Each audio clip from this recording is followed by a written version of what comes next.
Hi there, my name is Toby, and on this channel I talk about internal body dynamics and the chi energy, the life force. And this is part 9 of my series on effortless walking. And today we're going to actually work on walking.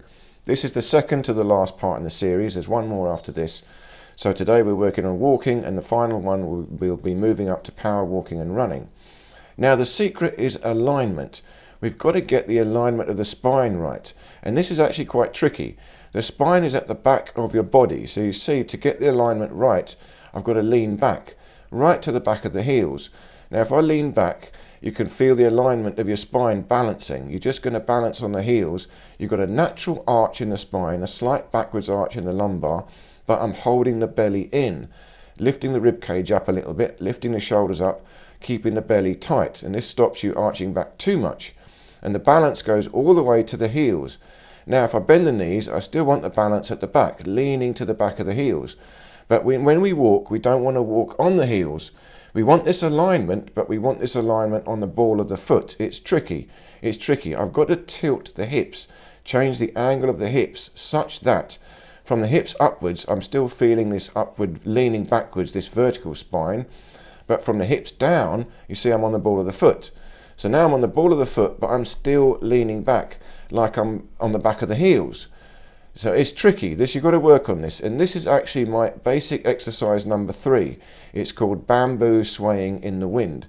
I'll leave the links below, but if you check out my basic exercises, you can learn more about this exercise, and that's what you need for walking. This I call the upright neutral stance. And you're using this upright neutral stance and creating a rhythm, a movement in the spine, a twist and a counter twist through the spine, swinging the arms and legs, and that is what powers the walk. And you see the arms are bent 90 degrees. That's the most efficient position for the arm, but only if you need more power. If you need more power here with a straight arm, I can be relaxed. If I'm walking along gently relaxed, I can just loosen up the arm and let it swing, nice and relaxed, no tension. But bending the arm 90 degrees is the optimum position for the arm, particularly if you've got to do some more power, because you don't want to swing too far. You've got to hold it, maintain it closer to your body so that you can swing faster. But this is a slower swing. You can just use the nice relaxed arms like this, walking along. So now if you watch me just walking back and forth, I'm going to be doing all different tiny variations in the walk in the hope that you'll be able to pick up these subtle things that I'm working on. And you've got to go back and look at the whole series if you haven't seen it before, because there's so many different elements to walking. There's so many degrees of freedom. You've got to get the alignment right. So here, lift up the rib cage, lift up the shoulders, pull them up and back a little bit. The sternum is tilted slightly upwards and the belly is pulled in. So you've got a slight backwards arch, a slight backwards projection of the hips. Remember, the alignment is towards the back, but I'm bouncing on the toes. I'm nearly flat-footed. It looks like I'm flat-footed, but I'm not. The heel is always a tiny bit off the ground. I'm walking from the tippy toes to the ball of the foot. And if I'm walking faster, you can adjust the stride. More power, more speed, you try and get a bigger stride. This will increase the speed, but reduce the effort. And you can also have, like this, what I'm doing now is gliding along. So this is moving towards sort of jogging, but it's more like it's a sort of power walk, but I'm sliding along. It looks a bit comical as well. I'm sliding along on the ball of the foot, the tippy toes. That again, the heel is never touching. I'm keeping this balance, this alignment through my center of gravity, and the arms and legs are moving fluidly, or they're free. The work is all done in the spine, and the arms and legs have got to be free, fluid, flowing along. So the legs, they're sliding along. You're floating along on the tippy toes, bouncing along. Now you can see it's moving towards running, but it's a bounce in the limbs, and I'm using that bounce to stretch further to create a bigger step. And if you look at the series, as I'm reaching out with the front leg, I'm catching with the big toe and pulling myself forward at the same time as pushing, bouncing from the back leg forward. Now we're just going back to normal relaxed walking. So this is the most efficient way. This is the effortless walking that I'm talking about. You see the arms and legs are just swinging nice and loose. Your weight is on one leg, but the other leg is free for a moment. So you're alternating between total relaxation and a minimum tension in the legs. That's what makes this so efficient. The only work you're doing is the work to hold up your spine. That's the only work. It's in the midriff, it's in the TA muscle pulling the belly in, it's in the obliques, and a little bit in the rib cage to hold the shoulders up and back a little bit. Then all you've got to do is hold the hips and the shoulders in the right alignment and bounce through the joints. And you can see I'm landing on the ball of the foot. The heel never quite goes down flat. And I'm landing slightly to the outside. It looks like I'm landing on the little toe. I am, because I've got a very tiny outward twist of the hips. The big toe is pointing forward, but the little toe is going slightly out to the sides. And that slight outwards turn of the hips allow a little bit more mobility of the hips, a little bit more of a twist in the hips, and that allows the fluidity, the movement in the hips to happen. But I've still got to have a slight backwards projection also. Like I said, the alignment is towards the heels.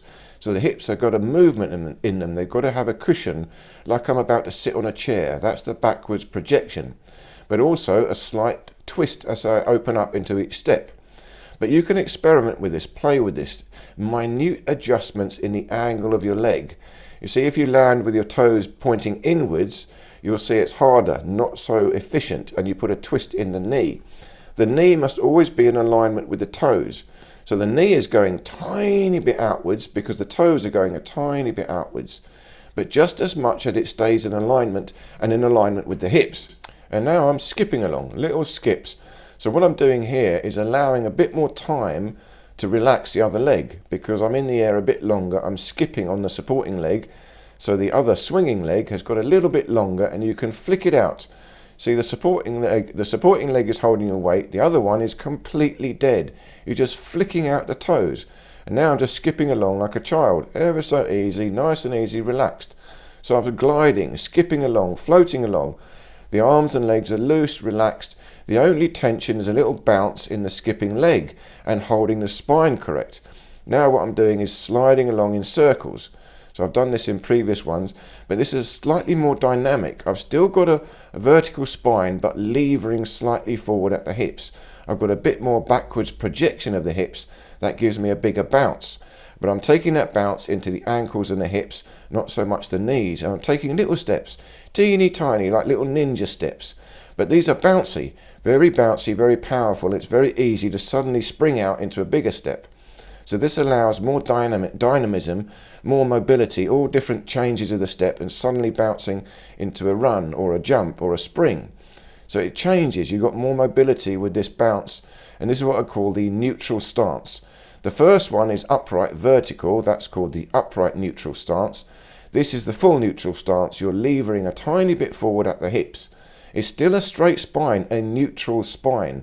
There must be an S curve in the spine, so that gives a spring in the spine. You see, the spine has got to have a certain stretch to it, but you don't change it, don't change its natural position. It's meant to have an S curve. This is a spring, a bounce. So there is a bounce in the spine, as well as a bounce in the hips, a bounce in the ankles. And there's a bounce through the arms, but of course the arms are not taking any weight. They just flow, swing nicely.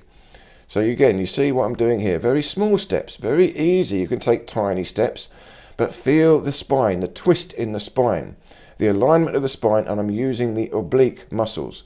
The side, the midriff, I'm using the waistline. I'm holding the belly in. This is the TA muscle. Pull the navel towards the spine. And this twist in the spine translates to a twist in the hips. The hips are also mobile. They're moving. The joint itself is moving.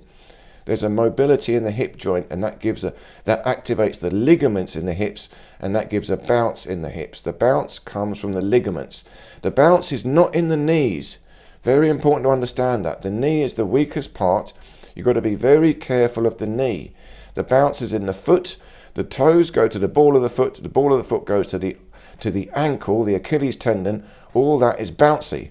And then after that, it goes to the hips. Now I'm marching along a bit more like a power walk, but just swinging out the arms.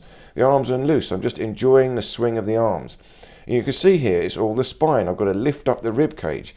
It's all in the rib cage, the expansion of the rib cage, the counter twist between the ribs and the hips, the shoulders and the hips rather.